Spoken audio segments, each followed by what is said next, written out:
नमस्कार दोस्तों, मैं हूं नरेंद्र। अगर आपने ठुमरी सुनी है, अगर आपने कजरी सुनी है और अगर आपने उस्ताद बिस्मिल्लाह खां का नाम सुना है, तो आप सोमा घोष का नाम भी आपने सुना होगा। मशहूर क्लासिकल सिंगर सोमा आज हमारे साथ हैं।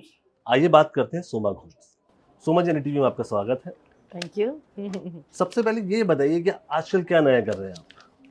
आजकल 20 अगस्त को आप सभी को मालूम है कि 21 अगस्त को हमारे भारत रत्न बाबा उस्ताद बिस्मिल्लाह खां साहब हमें छोड़ के चले गए थे। तो हम 20 की शाम को जनपथ होटल इंदिरा गांधी प्रतिष्ठान में हम उनको याद कर रहे हैं और 5th भारत रत्न उस्ताद बिस्मिल्लाह खान सम्मान हम उस्ताद अमजद अली खान साहब को दे रहे हैं।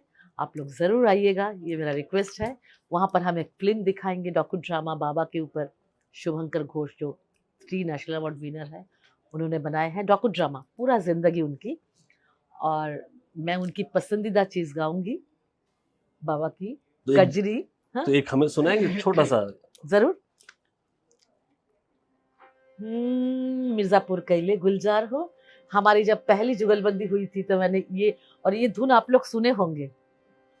ड ड ड ड ड रा डा डा डा डा डा डा डा डा डा डा डा डा डा डा ना। मिर्ज़ापुर कैले गुलजार हो, कचौड़ी गली सुन कैले बलमू, सुन कैले बलमू, सुन कैले बलमू।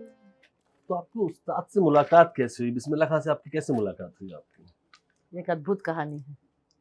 मेरी गुरुमाँ श्रीमती बागेश्वरी देवी जी, जो कि विंध्याचल में रहती थी, एक साधिका रही। और आपको मालूम है कि संगीत साधना के लिए जिन लोग पूरा अपने ज़िंदगी दिए, वो स्कूल कॉलेज नहीं जा पाते थे, तो संगीत में ही पूरा ज़िंदगी उन्होंने दिया था।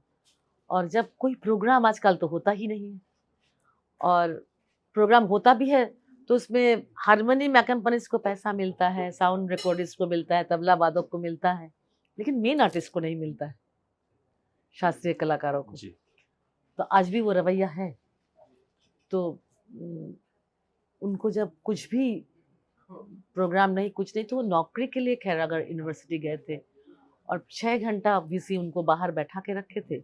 जब वो एंट्री किए तो उन्होंने कहा कि आपके पास तो डिग्री नहीं है, आपको नौकरी नहीं मिल सकता है। उसी क्षण उनको हार्ट अटैक हुआ, फीलिंग ऑफ इनसिक्योरिटी, जी। और वो गुजर गई। मैं उस समय, मेरी शादी हो गई थी, तो मैं बॉम्बे में थी और मेरी बच्ची छोटी थी, मैं वहाँ तक पहुँच नहीं पाई। तब मैं उनके याद में उनका बरसी बॉम्बे में मना रही थी। और उनके प्रिय वादक थे भारत रत्न उस्ताद बिस्मिल्लाह खान। उस समय उनको भारत रत्न नहीं मिला था, 2001 की बात कर रही हूँ। 2001 के 26 जनवरी को उनको भारत रत्न मिला जी। था और गुरुमाँ 2000 में गुजर गई थी। तो मैं उनकी याद में उनके प्रिय वादक को बुलाने के लिए जब 50,000 एडवांस लेके उनके घर पहुंची, तो कहा गया कि हमारे घर पे अन्नदात्री आ गए हैं। ये बड़ी दुख की बात है, जी। इतने बड़े वादक के घर पे दाने दाने के लिए मोहताज थे। जी। तभी भी मेरा मूड बहुत ऑफ हो गया कि ऐसा क्यों है, मेरी गुरु माँ का ऐसा हुआ उनका। तो लेकिन मैं बहुत सुंदर तरीके से वो दिल्ली में, अरे बॉम्बे में इस्कॉन में प्रोग्राम का आयोजन किया था। उसमें सब बहुत बड़े बड़े दिग्गज को बुलाए थे और हमें कोई इच्छा नहीं थी कि मैं उनको मेरा गाना सुनाऊं, लेकिन प्रभु को कुछ अलग मर्जी था। तो उसमें हमारे चीफ मिनिस्टर सब लोग आए थे, क्योंकि उनको उसी समय भारत रत्न मिला था, 26 जनवरी को जी। मिला था और 4 मार्च को प्रोग्राम था। वो भारत रत्न लेते हुए बॉम्बे आए थे दिल्ली से। जी। तो मेरे गाना चल रहा था, मैंने 3 ही मिनट गाई थी और वो बैक स्टेज से आ रहे थे, एंट्री किए थे। जी। और उन्होंने कहा कि हम जिन लोग उनको लेके आ रहे थे कि ये कौन गा रही है, तो सबने कहा कि डॉक्टर शोमा घोष, जिन्होंने आपको बुलाया है। तो उन्होंने कहा रोको रोको, ये तो पुरानी रसूलन है, मैं तो जी। यही बजाऊंगा और ये यही गा रही है। जी। तो बस हमने अपना गाना बंद कर दिया और उतर के चले आए। तो उन्होंने कहा कि अब तुम्हारे साथ बजाएंगे, अब किसी के साथ नहीं बजाएंगे। और वो हुआ। यही पहली मुलाकात थी। जी, वो बहुत ही सादगी से रहते थे, सिर्फ अपनी साधना में लीन रहते थे, म्यूजिक की एकदम, साधना में। तो एकदम। कोई ऐसा वाक्य जिसने आपके दिल को छुआ हो, उनकी साधना ने, उस म्यूजिक ने आपको इंस्पायर किया हो? बता रही हूँ। मैंने उनको जब उनके घर जब जाती थी, तो मैंने देखा कि इतनी गर्मी में वो एक टीन के शेड में एक चारपाई में रहते थे और 7-7, 8-8 घंटा बनारस में उस समय लोड शेडिंग हुआ करता था। जी, तो हमने पूछा, बाबा आप एक तो कुछ तो कूलर वगैरह तो लगा ही सकते हैं।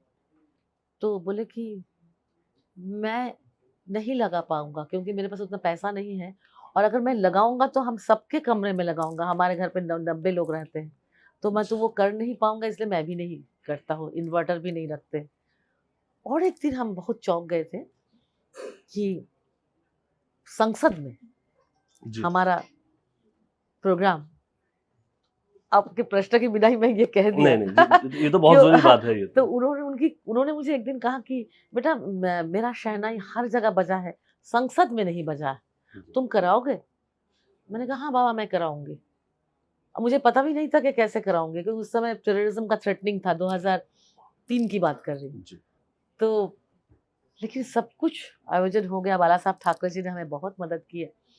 और तो उस दिन ना वो जब जो पहन के आए थे एक तो कुर्ता पैजामा और वो ऐसे करके सिकुड़ के रख दिए थे पलंग में होटल में। जी, तो मैंने कहा बाबा आप क्या पहन के जाओगे, यहाँ पर प्रेसिडेंट, प्राइम मिनिस्टर, सारे चीफ मिनिस्टर सब लोग आ रहे हैं, द जी, फर्स्ट कॉन्सर्ट आवर जुगलबंदी। जी, तो बोले तुम क्या बोल रहे हो, हम तो डर रहे हैं कि हमारा शनाई से आवाज आएगी कि नहीं, और ये नहीं, तुम मेरा कपड़ा देख रहे हो, मैं वही पहन के जाऊंगा। जी, और वो वही पहने, मैंने इतना डेडिकेशन। जी, और एक बात मैं कहना चाहूंगी, जो आपने कहा कैसे इंस्पायर्ड हुए, राष्ट्रपति भवन में संसद के बाद प्रोग्राम था, क्योंकि ये कलाम साहब का ड्रीम था कि हमारे जुगलबंदी मुगल गार्डन में 7 सुरों वाली एक झंडा है वहां जी, पर हो। तो मैंने वहां पर 2 दिन पहले ही पहुंच गए थे। तो मैंने पूछा बाबा आपको तो सब कुछ मिला है, जितनी उपाधि वर्ल्ड की है, कुछ ख्वाहिश बची है क्या? बोले सूरी नहीं मिला, यमन के सुर तो आज भी ढूंढ रहे हैं हम। तुम जी, जब ऊपर वाले से पूजा करोगे तो अपने लिए मांग लेना और मेरे लिए भी कहना कि मेरे सुर में थोड़ा तासीर आ जाए। जी, आप सोच सकते हो आजकल बच्चे लोग थोड़ा सा गा के क्यों टेंट्रम, हाँ सोचते जी, हैं कि हम क्या नहीं बन गए एट जी, द एज ऑफ 90। वो बोल रहे हैं कि हमें सुर ही नहीं मिला। कितनी बड़ी सुरों के साथ रिश्ता होने से वो ये कह सकते हैं, क्योंकि उनके लिए ना सुर ही ईश्वर था। बोलते थे कि स्वर में ई लगने से ईश्वर होता है, जी, सुर में अ लगा दो तो असुर बन जाता है। तो हुँ, किसी ने क्या ईश्वर देखा है? कितने लोगों ने देखा है, लेकिन हम सुर को तो देख पाते हैं। जी। तो सुर की साधना से तो वो दिख जाते हैं। तो ये सब हमने बहुत उनसे मैंने पाया है, तो मेरी ज़िंदगी ही बदल गई, मेरी नज़रिया ही बदल गए उनके पास आने से। जी। कुछ आपने ऐसा भी हमें कुछ बातें बताई थी कि वो कोई काली टोपी का किस्सा है उनका बहुत फ़ेमस, हाँ, वो ज़रूर शेयर कीजिए आप हमारे साथ। ज़रूर। जब उन्होंने वो बताए हमको कि हम तुम्हारे साथ जुगलबंदी करेंगे, जी, तो मैं तो सोचा कि ऐसे ही कितने लोग कितने तो बात बोल के जाते हैं, वो थोड़ी जी, ना अमल करते हैं। तो मैं कलकत्ता में मेरा घर है तो मैं वहाँ गई थी, तो पता चला कि बाबा वहाँ आए हैं। जी, ये मेरा फर्स्ट, मैंने उनको जो बुलाए थे, मैं हमारे गुरु माँ की बरसी के बाद की बात कर रही जी, हूँ। तो मैं गई तो रिसेप्शन में कहा कि सुना है कि वो आए हुए हैं, पहला मुलाकात के दूसरी मुलाकात है, तो वहाँ आप पूछिए ना क्या मैं मिल सकती हूँ? तो उन्होंने मेरा नाम किया। ये देखिए वो कुछ भी याद नहीं रखते थे, उनको कुछ याद नहीं रहता था। उन्होंने मेरा नाम याद रखा था। तो जैसे ही मेरा नाम उन्होंने कहा उनको फ़ोन से, बोले कि जल्दी बुला के मैं उसी को याद कर रहा हूँ। तो मैं ऊपर गई, तो मुझे देख के बहुत डाँटे। बोले तुमको कुछ कहा था, तुमने भूल गए क्या? तो मैंने कहा बाबा ये कैसे मुमकिन होगा? तो बोले कि आप भारत रत्न हैं और मैं एक साधारण लड़की, मेरा उम्र तो आपसे आधा से भी कम, तो ये कैसे हो सकता है? तो उन्होंने कहा ये अल्लाह का करम है, हम कोई तुम्हारे ऊपर दया धर्म नहीं कर रहे हैं, और ये करो और पृथ्वी के कोन-कोन तक ये खबर पहुँच जाए कि हमारा तुम्हारा जुगलबंदी हो रहा है, बनारस आओ, मेरा शूटिंग करो, फ़ोटो हमारे साथ खींचो और दुनिया के कोने-कोने तक ये खबर जी, पहुँचाओ। तो ये एक अद्भुत बात थी।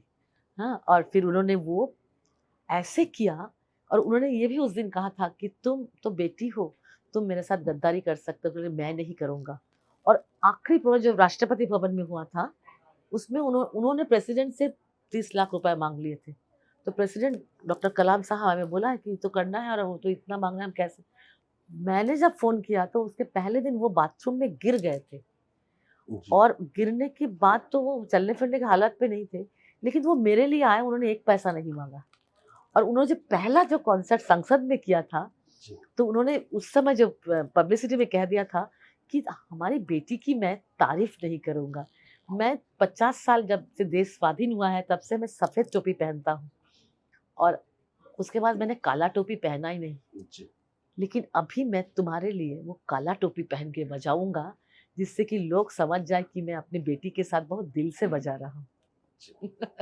और उन्होंने वो किया भी था। मतलब पहला जब मेरी जुगलबंदी हुई थी वहां पर नेहरू सेंटर में 2002 में, तो हॉल में पहन के आए थे सफेद टोपी, जी। और वो पॉकेट में लाए थे, और वो जब पर्दा खुला तो मैंने देखा कि उनके सर पे काला टोपी था। ये इतना, मैंने उन्होंने इस तरह से इतना बुद्धि से वो किए थे, मैं तो कभी वो दिन भूल ही नहीं सकती हूँ। वो क्या जमाना था कि शास्त्रीय कलाकारों का कितना मान सम्मान हुआ करता था। जब देश हमारा स्वाधीन हुआ तो पहले वो राग काफी बजाते बजाते शनई बजे लाल किला में एंट्री किए, और उनके पीछे पीछे नेहरू जी गए। तो मैं थोड़ा कुछ सुनाना चाहूंगी। एक जब मेरा पहली जुगलबंदी हुई थी सी शारदा, तो नौशाद जी सुनने आए थे, और नौशाद जी खड़े रह गए थे बिल्कुल, और बैठ ही नहीं रहे थे। तो मैंने एक्सटेम्पोर लिया था, जो पुरानी जो हमारे गौहर जान की गाई हुई जो दादरा है। जी।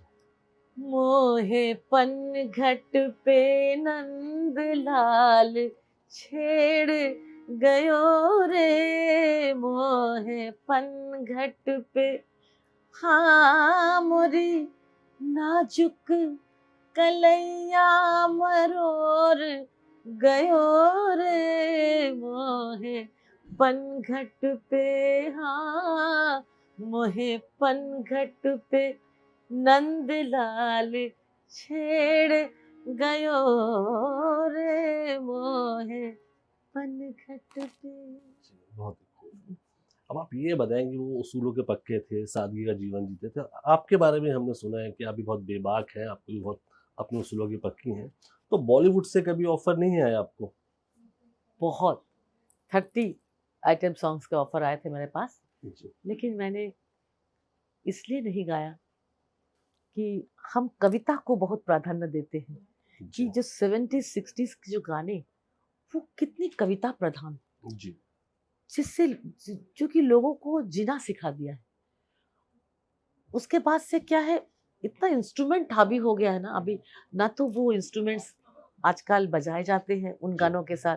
पहले तार शराब ने मधुबन में राधिका नाचे रे सुना है, जी। कि सारे इंस्ट्रूमेंट्स, उसको आप प्रबंध गायकी भी कह सकते हैं। प्रबंध गायकी में सारे इंस्ट्रूमेंट्स इस्तेमाल होते थे, तबले के बोल होते थे, ये गायकी का नाम है। जी। जैसे ख्याल है, ठुमरी है, जी। तो प्रबंध एक गायकी है, जो कि नेट में आपको मिलेगा नहीं, लेकिन नौशाद जी ने इस्तेमाल करके गए हैं। तो वो साज नहीं, वो कविता नहीं, वो शब्दों का जो प्रेजेंटेशन नहीं, तो इसलिए मैंने नहीं गाया कि अगर ऐसा मिलेगा, क्योंकि सब कुछ कीबोर्ड में आजकल हो जाता है, जी। वो इम्पैक्ट नहीं मिलता है, इसलिए मैंने नहीं गाया। अगर ऐसा गाना मिलेगा तो मैं जरूर गाऊंगी। जी। हमने सुना है कि किसी नेता पे भी आप गुस्सा हो गए थे कभी प्रोग्राम के दौरान आप? वो तो अक्सर अक्सर हुआ करता है, जी। क्योंकि हम ये सोचते हैं कि जो हमारे संगीत के साधक है ना, जी। वो जो सदगुरु से कहीं से कम नहीं है, जी। क्योंकि ये भी साधना करते हैं, वो भी साधना करते हैं। आप गुरु को ढूंढने के लिए कहाँ पहाड़ों में जाते हैं, कहाँ कहाँ जाते हैं, कि हमारी जिंदगी में उनका आशीर्वाद है, और वो समर्थ होते हैं। अगर जी। आपके घर पे किसी का बीमार हो तो वो कोई प्रेडिक्शन नहीं करेंगे, जो सदगुरु, वो उनके दृष्टि से, उनके हाथों के ऐसे से वो बच्चा ठीक हो जाएगा। आपने सेंट ऑफ जो भारत के साधक में जरूर पढ़े होंगे, ये जो कहानी, जो हमारे जितने भी बड़े बड़े साधक हुए हैं, जी। सेम हमारे जो संगीत कला में जितने भी साधक हुए हैं ना, उनका भी यही कहानी है। हमारे भारत रत्न बिस्मिल्लाह खान साहब को तो 3 बार भगवान शिव का दर्शन हुआ। जी। तो आज वो सम्मान क्लासिकल कलाकारों को नहीं मिल पा रहा है। जी। तो इसलिए हम नहीं चाहते, हम चाहते थे कि वो सम्मान फिर से वापस लाने की मैं कोशिश करूं। अगर मैं उस चकाचौंध की जिंदगी में चली जाऊंगी, इतना पैसा, इतना ग्लैमर, तो शायद मैं ये काम नहीं कर पाती। जी। शायद इसीलिए मैंने नहीं गाया। संगीत की ताकत का आपने एक एग्जाम्पल शायद पहले मुझे बताया था कि बिस्मिल्लाह खान साहब एकदम से खड़े हो गए थे वो अपने ही शहनाई की धुन सुन के। क्या बात है! आप तो बड़ा जानकार है, आपको तो सब कहानी मालूम है। जी। बिल्कुल, जब हमारी संसद में प्रोग्राम डिक्लेयर हो गया 7 अगस्त, तो उसी दौरान बाबा को हीट स्ट्रोक हो गया और बाबा एकदम अप-तप में हो गए थे और हमको प्रधानमंत्री हाउस से, प्रेसिडेंट हाउस से फ़ोन आया कि सब लोग आ रहे हैं, इसमें अगर वो नहीं आ पाए तो कैसे प्रोग्राम होगा। तो मैं तुरंत फ्लाई करके बनारस गई, आप जाके देखा कि वो एकदम डेथ बेड में हैं। तो मैं सोचा कि मैं क्या करूँ? मैंने उनसे, मुँह से कोई आवाज़ नहीं, जी। ऐसा हाल। तो मैं उन्हीं की बजाई हुई शहनाई और विलायत खां साहब की जो जुगलबंदी है, जी। वो मेरे पास था, मैंने कान में लगा दिया। तुहे देखे बिना मोहे नाही चैन, पिया काहे तुम डगर चलत मोरी रुकत डगरिया। तोहे देखे बिना मोहे नाही चैन, नहीं नहीं ना ना ना नाही नाही नाही नहीं नहीं तुहे देखे बिना मोहे नाही चैन। जी। और ये सुन तो के ये वो सुन के ही वो आँख खोल दी। जी। आँख खोल के बोले, तुम कब आए हो? मैंने कहा मैं अभी आई हूँ। बाबा आपको संसद जाना है ना? बोले हाँ जाना है। मुझे बैठा दो। फिर बैठाया गया तो चाय मंगवाए और वाक़ई ये जो इफ़ेक्ट ऑफ म्यूज़िक, उन्होंने मुझे पूछा कि ये कौन बजा रहा था? तो मैंने कहा आप ही तो बजा रहे थे। जी। और वो एकदम ठीक हो गए और वो 15 दिन बाद संसद में आके जो बजाए, वो तो इतिहास है। जी। हमने सुना है कि आप संगीत आश्रम की कुछ तैयारी कर रही हैं, उसको लेके भी आपकी कुछ प्लान है आपका उसको लेके भी कुछ? बिल्कुल। हम चाहते हैं कि इन गुरुओं का संरक्षण हो। देखिए सब लोग विदेश चले जाए, ज़ाकिर जी। हुसैन जी विदेश चले गए, क्योंकि यहाँ कितना प्रोग्राम होता है और पैसा ही नहीं दिया जाता, ये बड़े दुःख की बात है। जी। विलायत खां साहब वहाँ चले गए, अली अकबर खां साहब चले गए, रविशंकर जी वहाँ चले गए, कोई जी। तो रहते ही नहीं है यहाँ पर। खाली बाबा भारत रत्न बिस्मिल्लाह खां साहब रहे, लेकिन दाने-दाने के लिए वो मोहताज रहना जी। पड़ा। तो हमने सोचा है कि हम एक आश्रम बनाएँगे, इन गुरु की रक्षा हो। ये गुरु कहीं नहीं जाए हमारे देश छोड़कर, ये यहीं पे रहे और साधना करे और हमारे जो वाद्य जो खो जा रहे हैं, जैसे विचित्र बीना, तार शहनाई, रुद्र वीणा, सुर बहार, जल तरंग, दुम्बक, शहनाई, सारंगी, दिलरुबा, इसराज, अनगिनत, मुझे एक किनारा ही मुझे 200 इंस्ट्रूमेंट्स ऐसे डोनेट कर रहे हैं। जी। तो वो मैं एक-एक बच्चों को सिखाना चाहती हूँ, एक नैसर्गिक आश्रम बना के, कि हमारा ये जो विरासत है, हमारा देश इस संगीत के लिए जाना जाता है, पूरा देश संगीत के लिए हमारे देश को देखने आते हैं। तो ये हमारे देश में बच जाए कि हमारे ये म्यूज़िशियंस को स्कूलों में नौकरी ना करना पड़े, क्योंकि वो सवेरे 8 बजे स्कूल चले जाते हैं, शाम को 5 बजे तक उनको स्कूल में रहना पड़ता है। वो प्रोग्राम के लिए कहीं जा नहीं पाते हैं, वो हार्ट अटैक के शिकार हो जाते हैं। ऐसे कई घटना घटी है कि उनका अमेरिका में प्रोग्राम आया है, स्कूल से छुट्टी नहीं मिला। तो उनको डिप्रेशन से वो हार्ट अटैक में गुज़र गए अनटाइमली। तो हमें तो कुछ करना ही पड़ेगा इसके लिए और आप लोग का सपोर्ट चाहिए कि हमें इस आश्रम ज़मीन मिल रहा है और इसको बनाने में कम से कम आप, मैंने तो 100 करोड़ कहा था, आपने कहा कि 200 करोड़ ये आपको ला के देना है। जी। क्योंकि इस सब चीज़ के लिए, प्रवचन के लिए इतना पैसा खर्च की जाती है। जी। हमारे संगीत कलाकारों के लिए कुछ तो आए कि हम इनका रक्षा कर सकें और ये विदेश में जाके ना बस जाए। जी। अभी आपको कहीं लगता है कि जो क्लासिकल म्यूजिक है कहीं ना कहीं आम आदमी से दूर हुआ है, इसकी क्या वजह देखते हैं आप? हाँ, देखिए जैसे समय बदला ना, जी। एक-एक गायकी बदली। जी। वेद, सामवेद गाया जाता था, फिर प्रबंध गायन हुआ 3rd सेंचुरी में अमीर खुसरो के समय। फिर जब 17 16 2000 में अकबर के दरबार में ध्रुपद धमार का प्रचलन हुआ। समय बदला, गायकी बदली, प्रबंध हुआ, फिर ध्रुपद धमार, फिर 17th सेंचुरी के बाद मुगल दरबार में ही ख्याल गायकी हुई, उसको तोड़ते हुए गायकी बनी। फिर जब अकबर का दरबार गया तो छोटे छोटे शहरों में राजाओं ने संरक्षण किया, उसको तोड़ते हुए ठुमरी बनी, गजल बनी। हाँ, आज कंटेम्प्रेरी म्यूजिक है जो कि सबको लेके एक निचोड़, हमें बदलना पड़ेगा।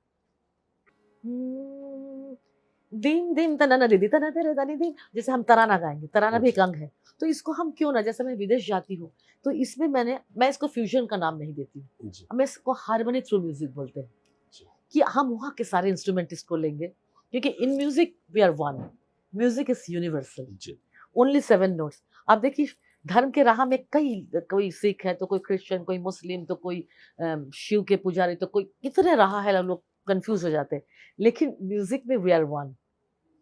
जी सा रे गा मा पा धा नी सा, डो रे मी फा सो ला सी डो, और कुछ नहीं है।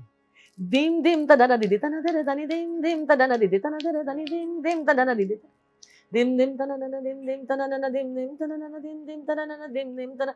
यहाँ पर मैं वेस्टर्न डांस लाऊंगी, हमारे कथक को भी लाऊंगी, वहाँ के इंस्ट्रूमेंट्स लाऊंगी, यहाँ का ड्रम भी लाऊंगी, जी वहाँ के उन लोग का कुछ, ये मैंने किया है फिजी में, जी पूरा यूरोप में।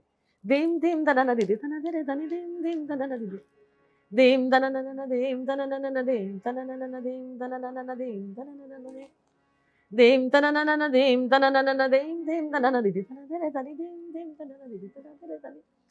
मैं गई थी फिजी में, जी वहाँ पर इंडियंस को बहुत हेट करते हैं और वो एंट्री नहीं देते। मैं फिजित सॉन्ग चुपके से जी पिकअप कर लिया और पूरा इंडियन म्यूजिक के साथ उसको मर्ज करके उनको सुना दिया, तो खुश हो गए। ये हमारा कॉन्टेम्पोरेरी म्यूजिक है। जी हदमो निदीना नादमो वनुआ मैदी वाली नवासा Pasifika della tanto sara na yalo yandudua duikai kai era dua batakina padhani sa sa gama padha dha re gama pa pa sani da ni da pa da pa ma pa ma ga re gama pa pa re gama da da re gama sa sa ननंगु भीति ननंगु भीति ननंगु भीति मर्ज कर दिया जी और इस ये तरह से। आपको क्या लगता है कि जो बॉलीवुड म्यूजिक है वो कहीं ना कहीं जो हमारा क्लासिकल म्यूजिक इस पे हावी होता गया समय के साथ और इसको थोड़ा पीछे कर दिया, जो आम आदमी तक जो उसे पहुंचना चाहिए था वो इसकी वजह से नहीं पहुंच पाया, क्या लगता है आपको ऐसा? देखिए बॉलीवुड म्यूजिक में हमारा संगीत का घराना इतना स्ट्रांग था एक समय, जी मदन मोहन जी ने किस तरह से देखिए पूरे रागों को ला दिया। बोझ होता जो गमों को तो उठा भी लेते, ये मधुबंती है। गमा प गमा ग से सा, पूरा रागों को उन्होंने शब्दों के साथ और धुन के साथ एकदम पेश कर दिया है। जी आज हम वो कर नहीं पा रहे हैं, इसलिए। और उन लोगों ने क्लासिकल म्यूजिक पोएट्री को बहुत प्राधान्य दिया था, जी अब ये थोड़ा दूर चला गया है, इसलिए क्लासिकल म्यूजिशियंस को भी चांस नहीं मिल रहा है जी बॉलीवुड में, जी पॉपुलैरिटी नहीं मिल पा रही है, जी इसलिए एक कोण में चला गया। उस समय नौशाद जी ने मुगले आजम में उस्ताद बड़े गुलाम अली खान साहब को भी गंवाया है, तो अभी ये सब नहीं हो रहा है।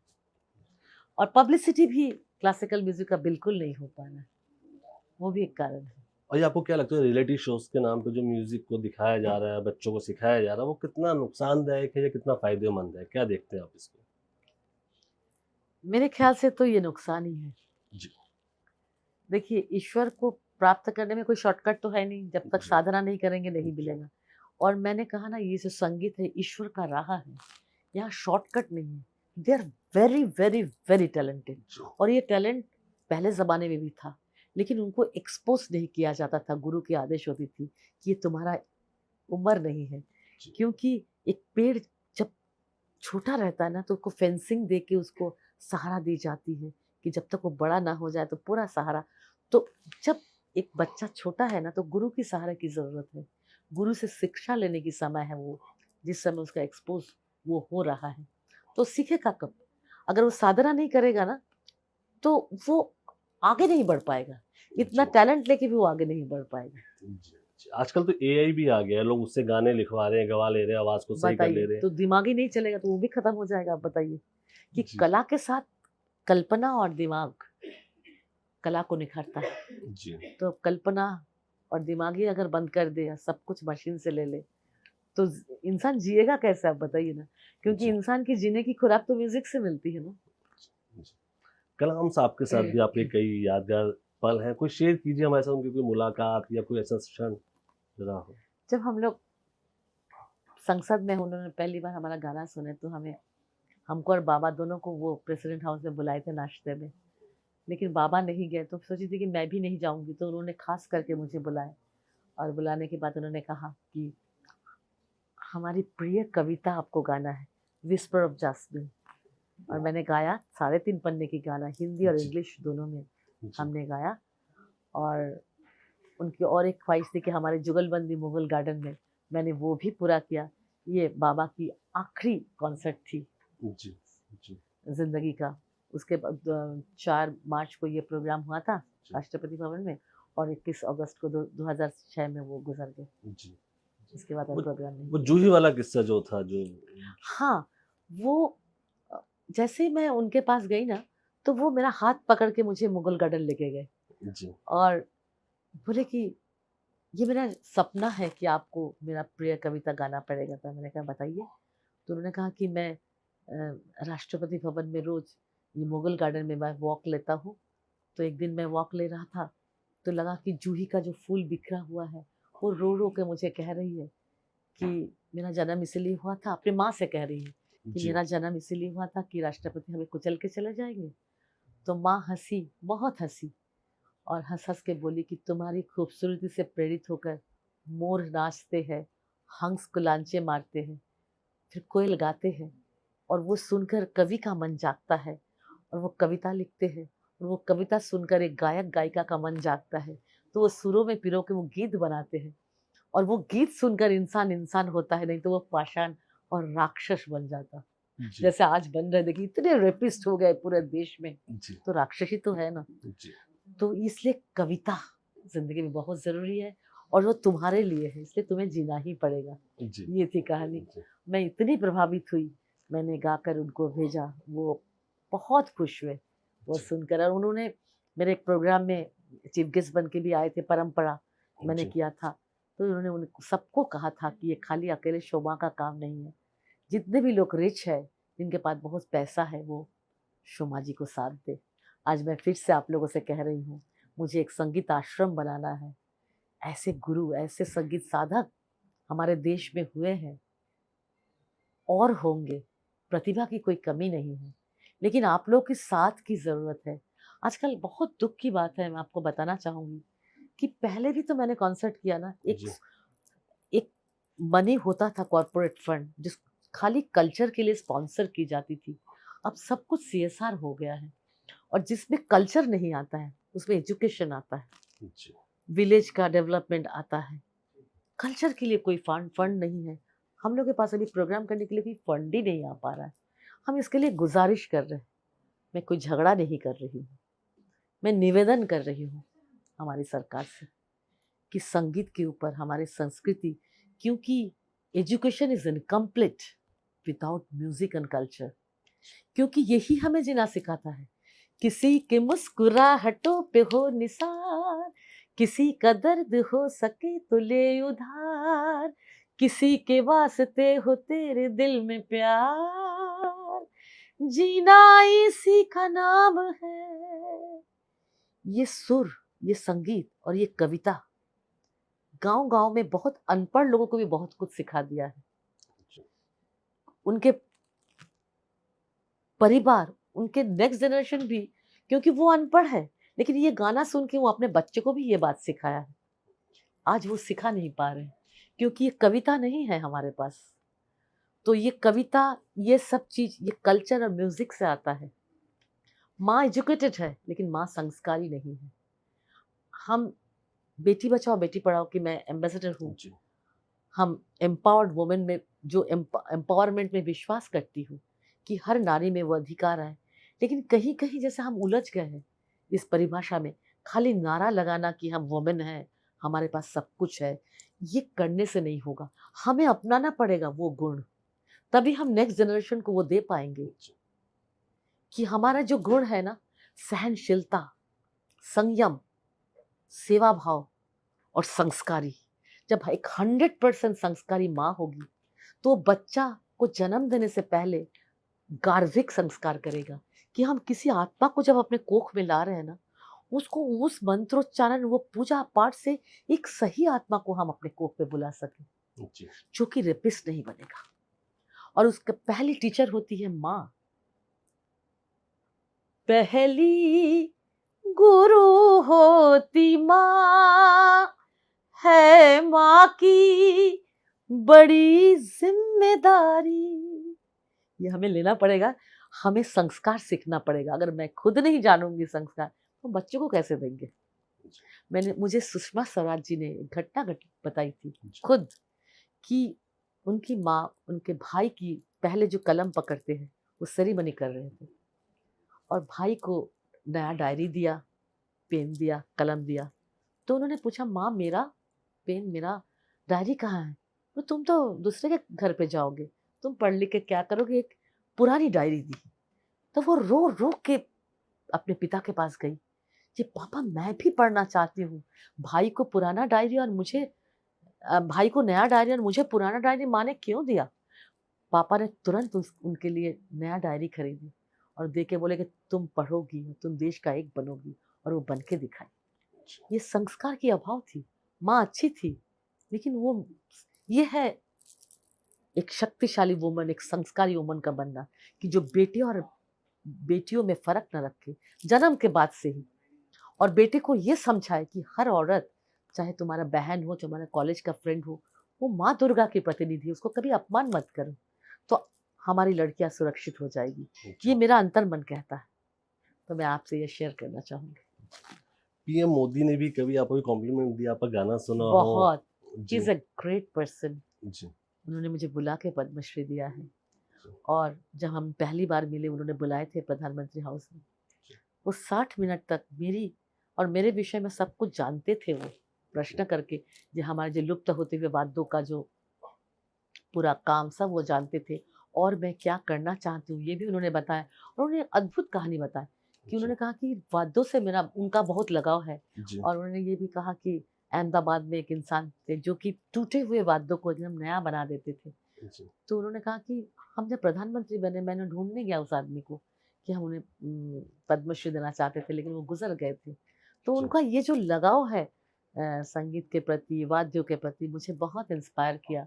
और कभी भी मैं कोई फंक्शन, जैसे ठुमरी फेस्टिवल किया, तो उनका चिट्ठी आया मेरे पास कि मैं 5 करने वाले, तो उन्होंने कहा 7 कीजिए, ये ठुमरी को बचाइए यार, इसको घर घर पे पहुंचाइए।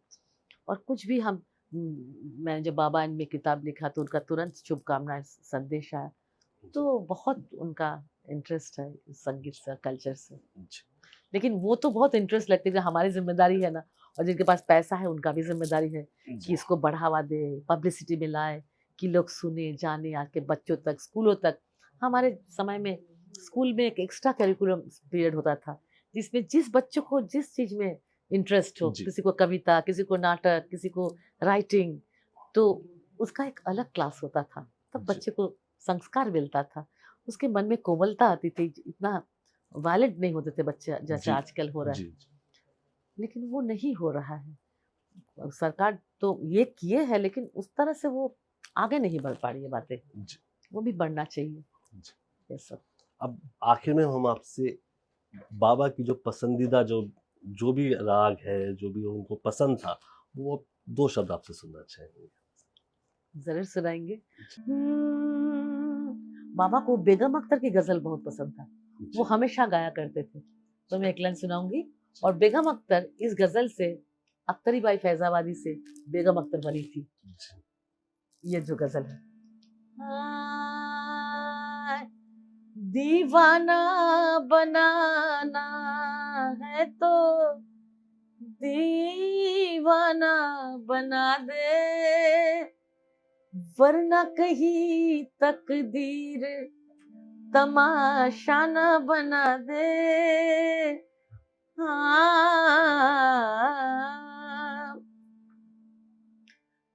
ऐ देखने वालों, ऐ देखने वालों, मुझे हंस हंस के न देखो, तुमको भी मोहब्बत कहीं मुझे सा न बना दे।